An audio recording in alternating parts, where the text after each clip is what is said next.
ಜೇನು ತುಪ್ಪ ಯಾವ ಕಾಂಪೋಸಿಷನ್ ಯಾವ ರೀತಿ ತಯಾರಾಗಿದೆ ಅಂದರೆ ಅದರಲ್ಲಿ ಸ್ವಲ್ಪ ವ್ಯತ್ಯಾಸಗಳನ್ನು ಮಾಡಿ ಸ್ವಲ್ಪ ನಾವು ಅದರಲ್ಲಿ ಎಕ್ಸ್ಪಿರಿಮೆಂಟ್ ಮಾಡಿ ಅಡ್ಜಸ್ಟ್ಮೆಂಟ್ ಮಾಡಿದ್ರೆ ಅದು ಮನುಷ್ಯನ ರಕ್ತ ಕಣಗಳೇನಿರುತ್ತೆ ಆ ಒಂದು ರಕ್ತ ಕಣಗಳ ಕಾಂಪೋಸಿಷನ್ನ ಪಡೆದುಕೊಳ್ಳುತ್ತೆ.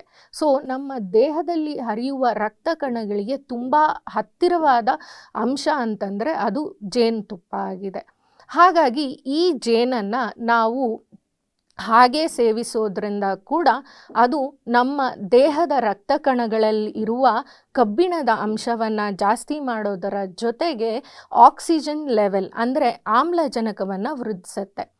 ಈ ಕಬ್ಬಿಣದ ಅಂಶ ಮತ್ತು ಆಮ್ಲಜನಕ ವೃದ್ಧಿಯಾಗೋದ್ರಿಂದ ಎಷ್ಟೋ ಜನ ಅನೀಮಿಯಾ ತೊಂದರೆಗಳಿಂದ, ರಕ್ತದ ಒತ್ತಡದಿಂದ ಮತ್ತು ಹೆಚ್ಚಾಗಿ ಹೆಣ್ಣು ಮಕ್ಕಳು ಅವರ ಮಂತ್ಲಿ ಪೀರಿಯಡ್ಸ್ ಋತುಸ್ರಾವಗಳಲ್ಲಿ ಆಗುವ ತೊಂದರೆಗಳಿಂದ ಪಾರಾಗ್ಬೋದು.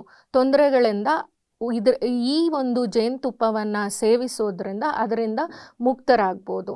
ಅಷ್ಟೇ ಅಲ್ಲದೆ ಈ ಜೇನುತುಪ್ಪವನ್ನು ಬೆಚ್ಚಗೆ ಇರೋ ನೀರಿನಲ್ಲಿ ಸೇವಿಸಿದಾಗ ನಮ್ಮ ದೇಹದಲ್ಲಿ ಕೆಲವೊಂದು ಎನ್ಸೈಮ್ಸನ್ನು ಈ ಜೇನುತುಪ್ಪ ವೃದ್ಧಿಸೋದ್ರಿಂದ ಅಥವಾ ಪ್ರೊಡ್ಯೂಸ್ ಮಾಡೋದ್ರಿಂದ ದೇಹದ ತೂಕವನ್ನು ಇಳಿಸೋದಕ್ಕೆ ಕೂಡ ಇದು ಪರಿಣಾಮಕಾರಿಯಾಗಿದೆ.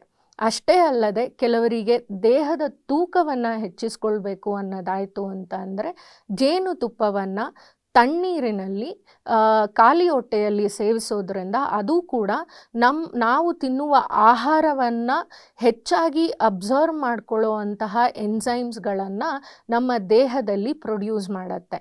ಹೀಗೆ ಪ್ರೊಡ್ಯೂಸ್ ಮಾಡೋದ್ರಿಂದ ತಂತಾನಾಗೆ ದೇಹದ ತೂಕ ಕೂಡ ಹೆಚ್ಚಾಗತ್ತೆ. ಮಕ್ಕಳಿಗೆ ಎಸ್ಪೆಷಲಿ ಸ್ಕೂಲಿಗೆ ಹೋಗ್ತಾ ಇರೋರು, ವಿದ್ಯಾಭ್ಯಾಸದಲ್ಲಿ ತೊಡಗಿಸಿಕೊಂಡಿರುವಂತಹ ಮಕ್ಕಳಿಗೆ ಬೆಳಗಿನ ಜಾವ 1 ಚಮಚ ಹಾಗೆ ಯಾವುದರಲ್ಲೂ ಬೆರೆಸದೆ ಜೇನುತುಪ್ಪವನ್ನು ಉಣಿಸೋದ್ರಿಂದ ಅವರ ಬ್ರೈನ್ ಸೆಲ್ಸ್ ವೃದ್ಧಿಯಾಗತ್ತೆ, ಅವರ ನೆನಪಿನ ಶಕ್ತಿ ವೃದ್ಧಿಯಾಗತ್ತೆ, ಅವರ ಮೆದುಳಿನ ಬೆಳವಣಿಗೆ ಕೂಡ ತುಂಬ ಚೆನ್ನಾಗಾಗತ್ತೆ.